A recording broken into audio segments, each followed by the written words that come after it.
Evangelho de Marcos, capítulo 5. Eles falam assim, pastor, mas não foi essa a palavra de domingo passado? Exatamente. Evangelho de Marcos, capítulo 5. Mas hoje a pergunta para você é: como viver um milagre dentro de casa?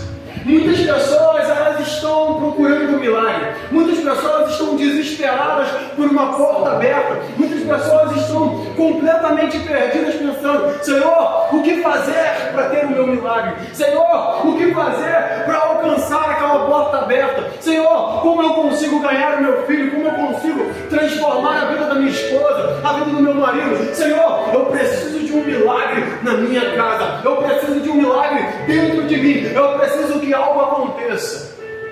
E a pessoa talvez não saiba. E eu quero hoje responder para você que Jesus, Ele é a solução para o teu milagre. Jesus, Ele tem o caminho certo para o seu milagre. Jesus, Ele é especialista em fazer milagres. Durante a vida dele aqui na terra, né? E depois da terra, ou antes da terra também, né? Mas durante o seu período aqui na terra com os homens, Jesus era especialista em entrar nas casas e curar, passar nas ruas e transformar, ressuscitar mortos, curar leprosos, trazer vista aos cegos, trazer, né, audição ao surdo, fazer com que alguém fosse completamente transformado. Jesus tem o milagre que você precisa. Jesus pode fazer aquilo que você tanto anseia, tanto tem orado, tanto tem chorado e talvez, né, ainda não obteve a resposta. Hoje eu creio, Deus, Ele vai entrar na tua vida, mudar a tua tempestade, mudar o teu quadro e fazer aquilo que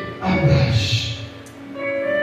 Mas como viver um milagre dentro de casa? Em primeiro lugar, você precisa decidir não parar de lutar, decidir continuar na luta todos os dias. Quando eu penso sobre isso, eu me lembro logo do UFC, os lutadores de MMA. Porque muitas das vezes eu estou vendo uma luta e eu falo assim: rapaz, esse cara já era. Esse cara já apanhou tanto, olha a cara dele. Olha como é que ele está todo arrebentado. Ele já apanhou, mas ele não desistiu da luta ainda. E muitas das vezes nosso problema é que nós paramos, nós desistimos. A gente vê, poxa, eu já estou todo arrebentado, eu já estou sangrando, parece que não tem mais jeito, não tem mais solução. E aí acontece de que no meio do caminho, no meio da luta, a gente desiste. Só que quando você, né, assiste essas lutas, você vê, do nada, esse cara que está apanhando, ele solta um direto, que parece que revigora as forças dele. Ele acertou o adversário, né, tonteou aquele cara que estava apanhando, que estava quase perdendo, né, a consciência. Ele parte para cima, parece que revigora as forças daquele cara, e ele parte para cima e ele consegue ganhar a luta. Muitas das vezes ele dá uma chave, muitas das vezes ele dá uma quebra, ele faz algo que reverte toda a história. E muitas das vezes vai ser assim contigo. Por mais que você diga: eu estou sofrendo e a situação está ficando difícil, a cada dia está mais apertado, o inimigo está batendo e eu não sei mais o que fazer. Ei, continue crendo. Foi quem te chamou para a guerra que vai te levar até o final. Foi quem te chamou para essa batalha, para essa luta, que vai te conduzir até o final da guerra. E aí você vai fazer o seguinte: no meio da luta, você vai dar um golpe de virada e você vai chegar e alcançar o final da luta com vitória, porque aquele que te chamou, Ele é quem guerreia por você. Amém? Só não desista da luta. Evangelho de Marcos, capítulo 5, verso 38 diz assim: e tendo chegado à casa do principal da sinagoga, viu um alvoroço e os que choravam muito e pranteavam. E entrando, disse-lhes: por que alvoroçais e chorais? A menina não está morta, mas dorme. E riam-se dele.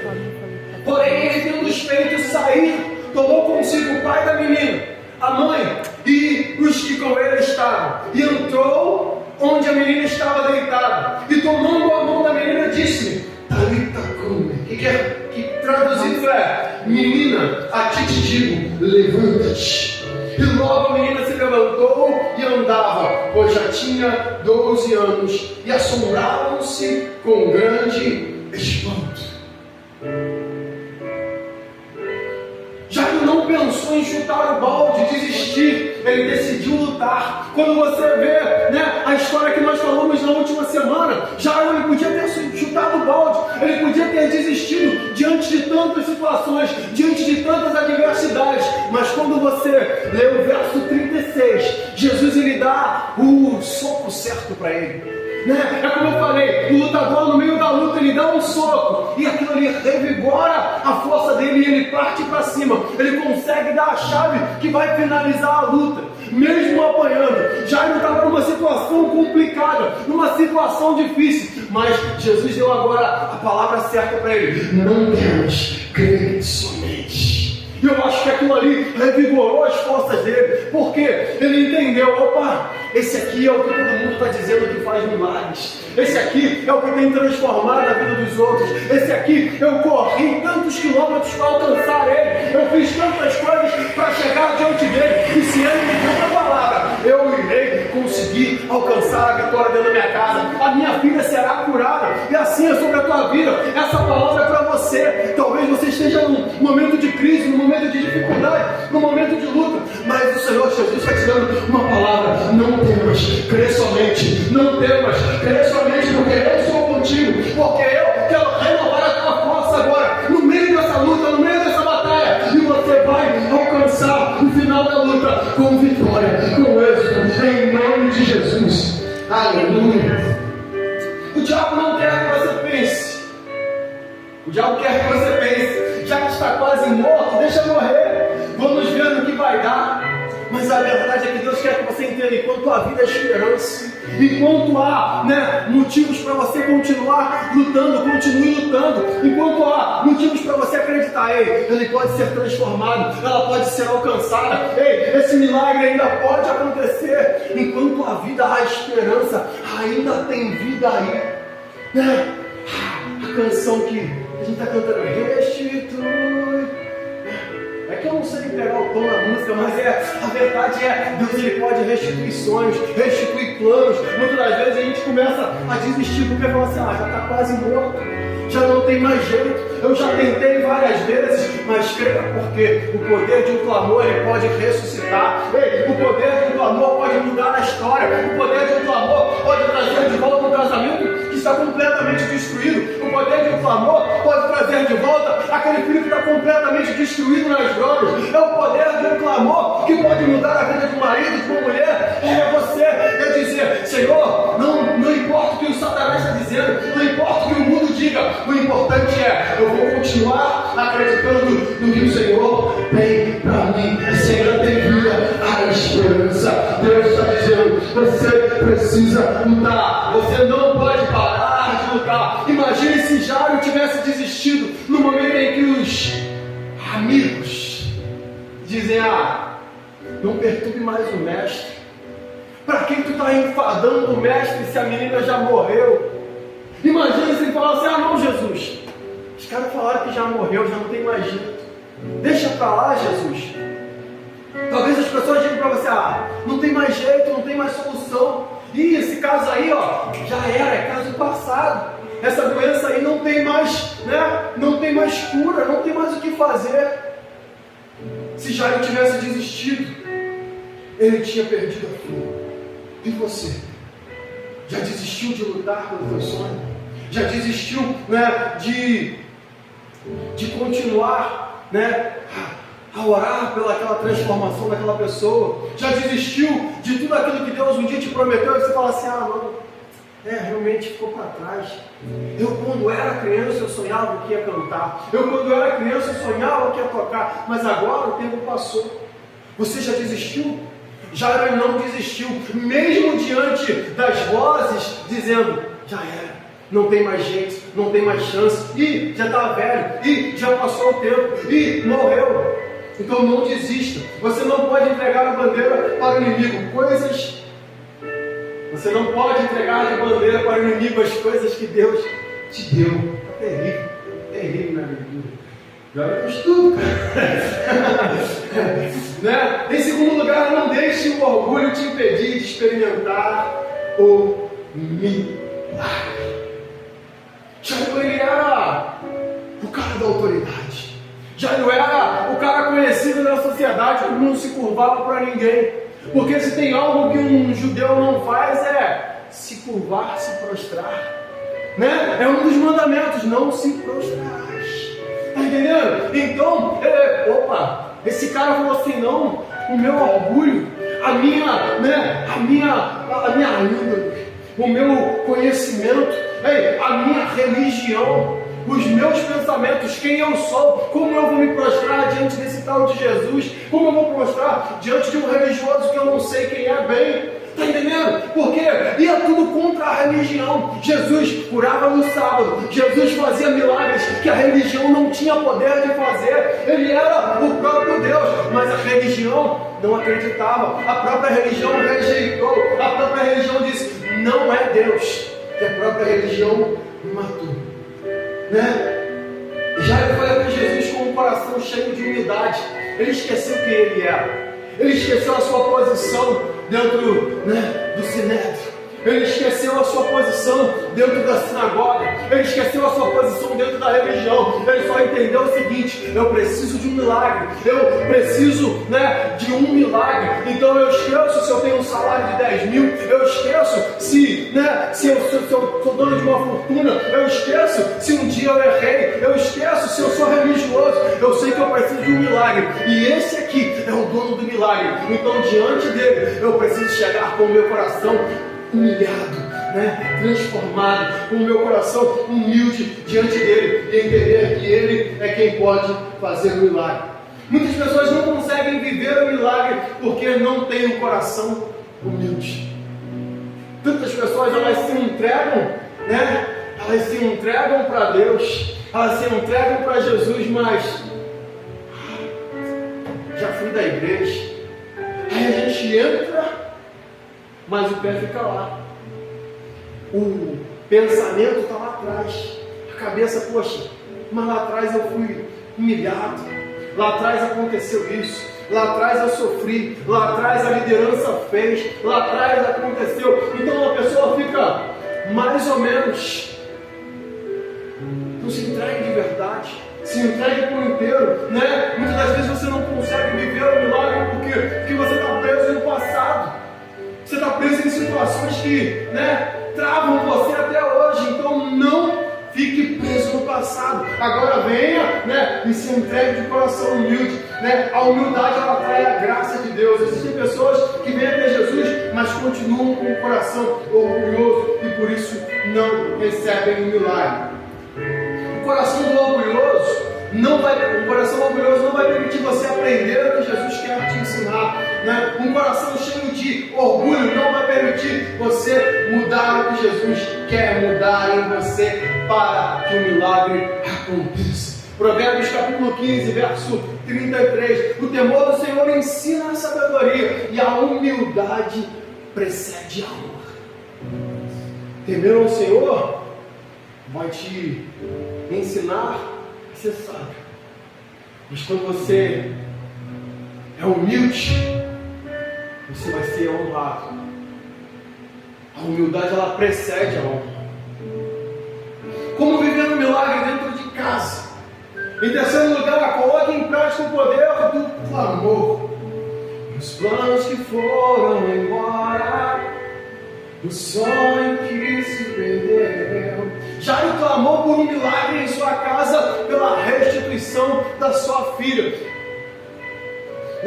Ao verso 23 o que diz: e rogava-lhe muito, dizendo: minha filha está moribunda, rogo-te que venhas e lhe imponhas as mãos, para que ela seja sarada e viva, para que sare e viva, para que ela seja curada. Você precisa clamar pela área da sua vida que muitas das vezes está sendo destruída. Alguma coisa pode estar acontecendo na sua fé, alguma coisa pode estar abalando a sua vida financeira, alguma coisa pode estar abalando o seu casamento. E aí você precisa clamar, você precisa buscar forças em Deus. Muitos de nós não oramos porque pensamos: Deus tem coisa melhor para fazer, Deus vai atender o meu pedido.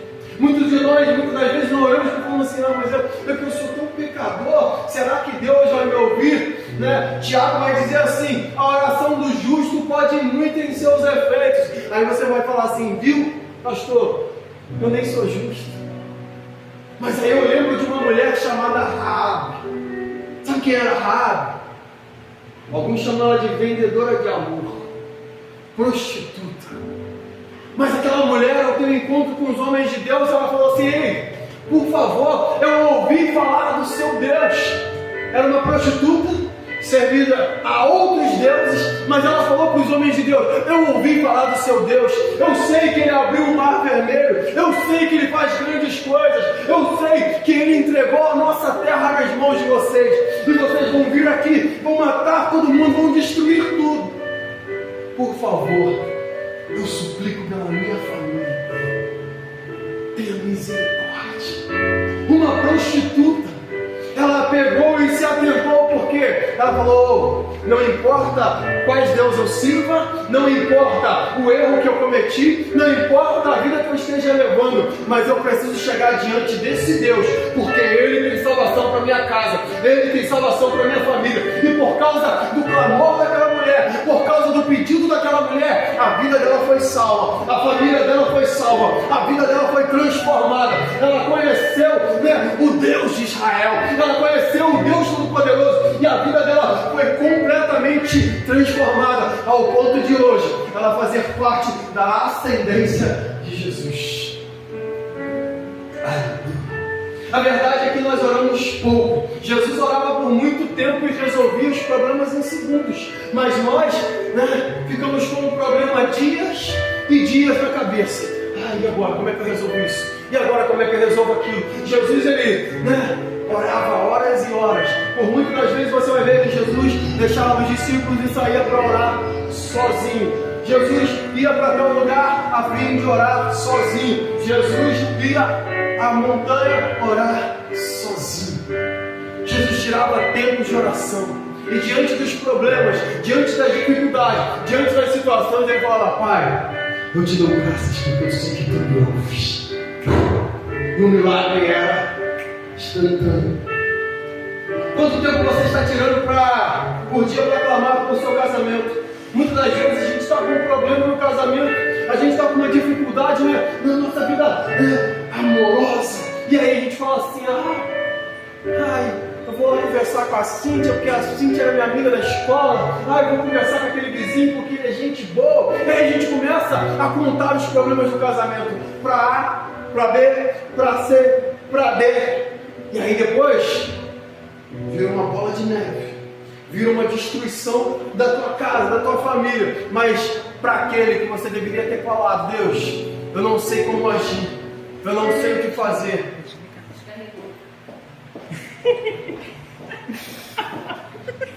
Jogou sozinho. Para aquele que você deveria dizer: Deus, eu não sei o que fazer, eu não sei como agir. Então, para Deus que você precisa dizer: Senhor, eis-me aqui, Senhor, o meu milagre, eu preciso que o meu milagre chegue hoje, eu preciso da minha vida transformada, eu preciso da minha história mudada.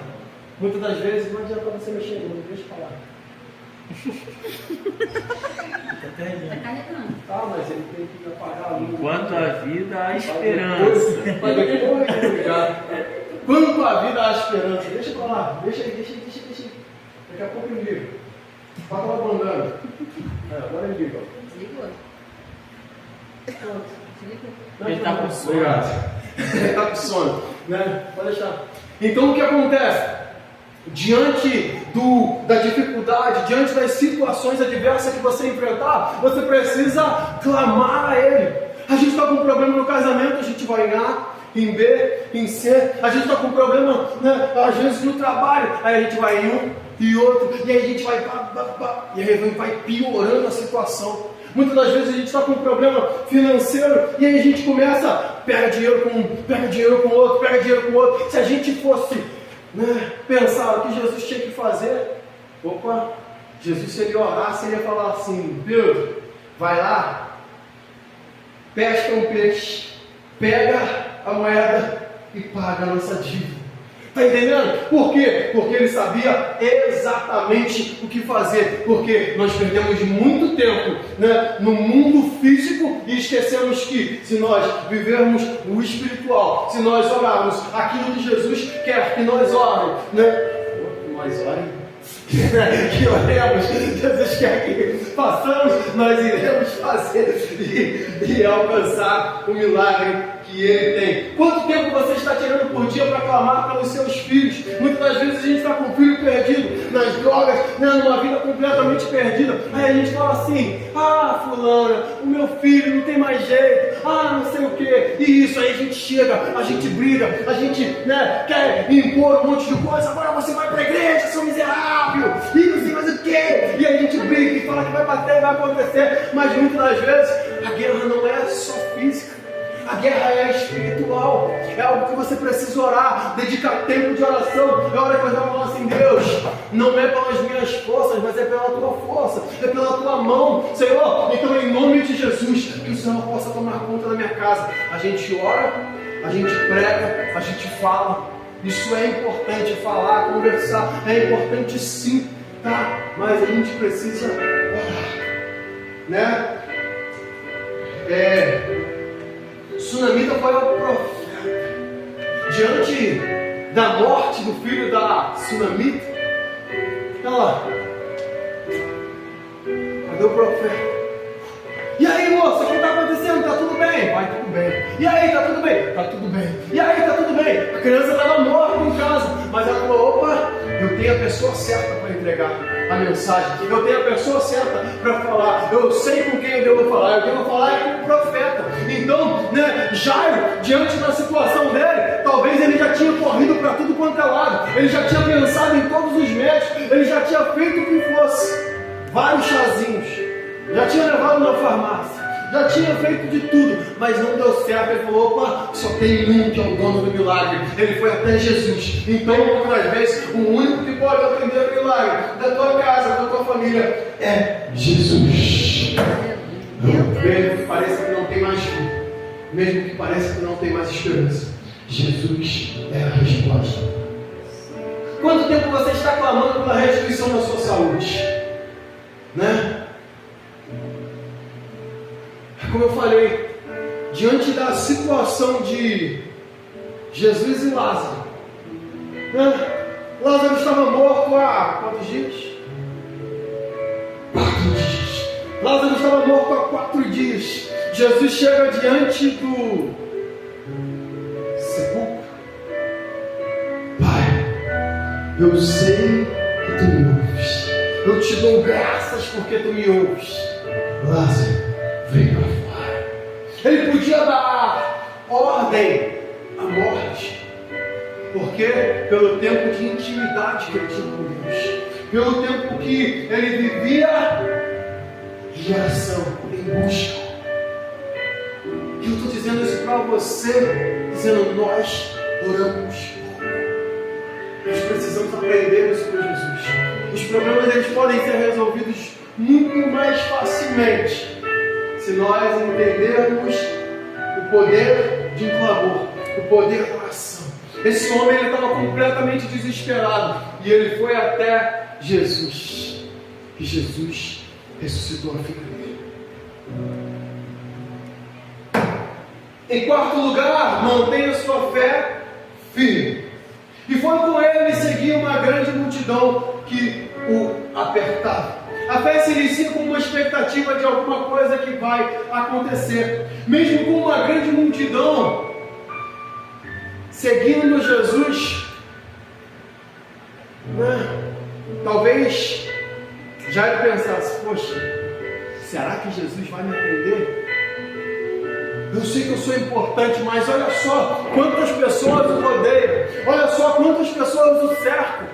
Eu me lembro também de Zaqueu. Zaqueu sabia que ele não ia conseguir chegar até Jesus, mas ele falou: eu preciso dar um jeito, eu preciso passar a multidão, eu preciso de alguma forma ver a Jesus. Muitas das vezes a gente fica preso por causa da multidão, a gente fica preso por causa do que falaram, a gente fica preso por algumas situações, sabe? E Jesus está falando: ei, esqueça a multidão, eu estou aqui para te ouvir, eu estou aqui para responder a tua pergunta, para responder o teu clamor, para trazer o teu milagre. Mas a gente olha para a multidão e para. Já não desistiu por causa da multidão. Muitas pessoas estão desistindo e perdendo o seu milagre por causa da pressão da multidão. A pressão da multidão muitas vezes pode ser as pessoas falando no seu ouvido, ou a multidão de vozes do inferno pressionando a sua cabeça. Tantas pessoas falando que não vai dar certo, tantas pessoas dizendo que não dá. A multidão também pode ser atividades, distrações que aparecem em sua frente para envolver você e fazer você desistir de lutar pelo seu milagre. Tantas pessoas falam, eu tenho esse chamado, poxa, eu vou tocar, eu vou cantar, mas aí aquele amigo do trabalho fala assim, pô, vamos lá, não tem nada a ver. Aí a gente começa a se desviar aos pouquinhos. Eu queria tanto pregar, eu queria tanto estar lá na frente, eu queria tanto fazer, mas, poxa, essa semana, né, não tem nada a ver não, eu vou curtir um pouquinho mais. E aí a gente vai se perdendo, a gente tem um chamado, a gente tem um propósito, a gente tem a vontade, a gente tem o anseio de fazer a obra do Senhor, mas por causa de distrações, por causa de situações que o mundo vai todos os dias nos oferecendo, a gente começa aos pouquinhos se inclinar para o mal e quando vê, todo o nosso corpo é levado. Aí a Bíblia vai dizer, se a tua mão te faz pecar, corta. Se os teus olhos te fazem pecar, arranca-os. Se o Flamengo te faz pecar, meu irmão, que o Flamengo. Ali, ó, tá triste ali que o Flamengo estava tomando um sacode. Pode ser uma multidão de pensamentos negativos ou incrédulos. São pensamentos que a gente acaba gerando em várias, mas realmente não vai dar certo não. Eu sou incapaz, eu não tenho esse dom, eu não tenho esse talento, eu não vou conseguir. São pensamentos que a gente vai se diminuindo e falando assim, eu não consigo, não dá sim, cara, dá sim, dá sim, claro, não, por mais que a gente, já passou da idade, já aconteceu não sei o que, eu já tentei diversas vezes, dá sim, você vai conseguir. Se foi o Deus quem te prometeu, Ele vai cumprir sobre a tua vida. A promessa dele é verdadeira e vai se cumprir. Pode ser também os problemas e erros que vejo na vida, eu botei de amarelo, na vida das pessoas que me atrapalham a seguir a Jesus. Botei de amarelo, porque amarelo fala de atenção, assim no sinal do então o que acontece? Eu falei, vou destacar aqui de amarelo, sabe por quê? Porque muita gente dentro da igreja, muitas das vezes, fica vigiando a vida do outro. Mas aquele ali está em pecado. Mas aquele ali não é casado. Mas aquele ali não sei o quê. Aí a gente fica vigiando e tomando a conta da vida dos outros e deixando com que essas situações façam com que a gente seja impedido de alcançar o milagre de Deus, seja impedido de alcançar o chamado de Deus, seja impedido de fazer aquilo que Deus nos chamou para fazer. A gente olha tanto para a vida dos outros que a gente perde o nosso caminho. A expectativa do milagre precisa ser gerada dentro dos nossos corações. Ele pode mudar o quadro independente de quem eu sou. Como viver o milagre dentro de casa? Em quinto lugar, não dê ouvidos à voz da incredulidade. Verso 35. Estando ele ainda falando, chegaram alguns do principal. Sabe o que significa isso?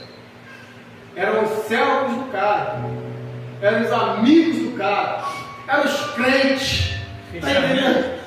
Era fechamento, isso aí. Era os fechamentos do cara da sinagoga. A quem disseram, a tua filha está morta. Para quem enfadas mais o mestre? Mas sabe o que acontece? Muitas das vezes aquele que a gente acha que é o nosso fechamento, aquele que a gente acha que está com a gente, e muitas das vezes ele dá a palavra de derrota. Muitas das vezes tem pessoas que elas olham e falam assim, rapaz, depois de tanta pancada, como é que ele ainda está de pé? Depois de tanto apanhar, de tanto lutar e não conseguir alcançar ainda, como é que ele não desistiu? Como é que ele não parou? Tem gente que fica o tempo todo torcendo pela tua derrota. Aí tu fala assim, pô, não, mas é crente também, infelizmente. Mas tem tanta gente que torce pela nossa derrota. derrota. Tem tanta gente que torce para você retroceder. Só que você não pode, né, se frustrar com isso. Está entendendo? Ah, mas é crente, é isso, é aquilo, é outra religião, é o que for. Não importa o que pensam de você, o que falam de você. Não importa se aquele mais próximo te feriu. Porque vai te ferir quem é próximo. Tantas pessoas falam mal de você lá de longe e você fala assim, problema não. Mas quando vem aquele de perto, te dá a facada e fala assim, mas comigo ele é o tato. Mas a verdade é que nós temos que ter maturidade para lidar com os Judas do nosso lado. Jesus estava lá, Judas estava do lado de Jesus. Aí ele, quem vai me trair está metendo a mão no prato comigo aqui, ó, para comer o pão. Estava colado com Jesus, estava pertinho de Jesus. Mas Jesus ele tinha maturidade para entender, ei, eu preciso ainda dar uma oportunidade para ele ser mudado. Se ele quiser, bem, se ele não quiser, acaba se importando depois. Mas a verdade é, Jesus tinha maturidade para andar com Judas do lado dele, sabendo que Judas roubava, sabendo que Judas ia trair, mas ele estava querendo ensinar para mim e para você. Você precisa ter maturidade para andar com as pessoas. Saber que num determinado tempo algumas pessoas vão partir, vão embora, outras vão te trair, outras vão te abandonar, outras vão te deixar à beira do abismo. Mas você precisa continuar acreditando no que ele falou, acreditando na promessa dele.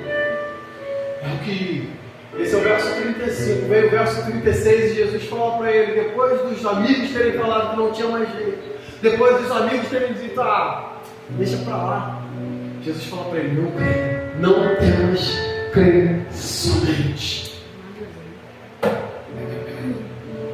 Como é que você ainda está de pé? Como é que você suporta tanta coisa? Como é que você conseguiu passar por todas essas coisas, ainda não parou, ainda não desistiu, ainda não se entregou, ainda não se vendeu? É a graça, é o favor imerecido dele sobre a nossa vida. É a graça dele sobre nós. Aí, meu irmão, a gente toma facada e a gente continua de pé. A gente apanha, mas continua de pé. A gente é abandonado, mas continua de pé. Não importa o que aconteça, nós continuamos seguindo e servindo ao Senhor, porque Ele é tão poderoso. Aleluia. Já não ouviu a voz negativa e nem ouviu a voz da derrota. Muitos estão deixando de viver o milagre porque estão dando ouvidos à voz da derrota. Muitos estão tendo a família prejudicada por causa de dar ouvidos à voz da incredulidade. Imagina se Jairo tivesse desistido. Já era, filho dele. Jairo não parou sua busca porque a voz de Deus falava mais alto. Quem fala mais alto na sua vida? É o pecado? É a voz do inimigo? É a voz das pessoas? Quem fala mais alto na sua vida? Volta aqui para você ouvir a voz de Deus.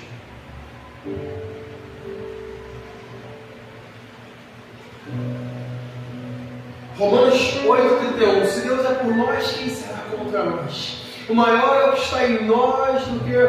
Maior é o que está em vós do que o que está no mundo. 1 João capítulo 4, verso 4. Ainda antes que houvesse dia, eu sou. E não há ninguém que possa escapar das minhas mãos. Operando eu, quem impedirá? Isaías 43, 13. Está entendendo? Muitas das vezes a gente dá ouvidos à voz do inferno, ouvido à voz dos amigos, dos inimigos, das pessoas ao nosso redor. Mas não damos ouvidos à palavra de Deus. Se Deus é por nós, quem será contra nós? Ei, operando eu, quem impedirá? Ei, não importa se o mundo se levanta contra você, o importante é aquele que te chamou. Ei, ele tem um exército ainda maior ao seu redor. Não importa o que tentem armar contra você, o inferno vai ter que recuar. Aleluia. O inferno pode se levantar, mas continue vivendo a palavra. Não diga nada, apenas creia. Desistir da luta não é opção. Deixe o orgulho de lado, se renda a Deus, ore e não deixe a voz da incredulidade sua e nem dos outros fazer você perder o milagre. Você pode se colocar de pé? Jesus quer fazer um milagre na sua casa.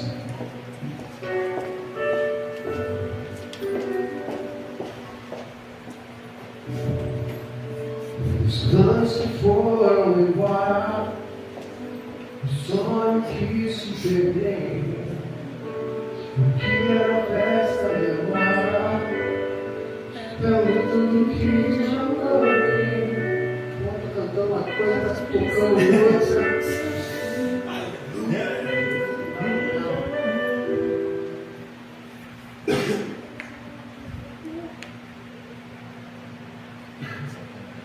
Vamos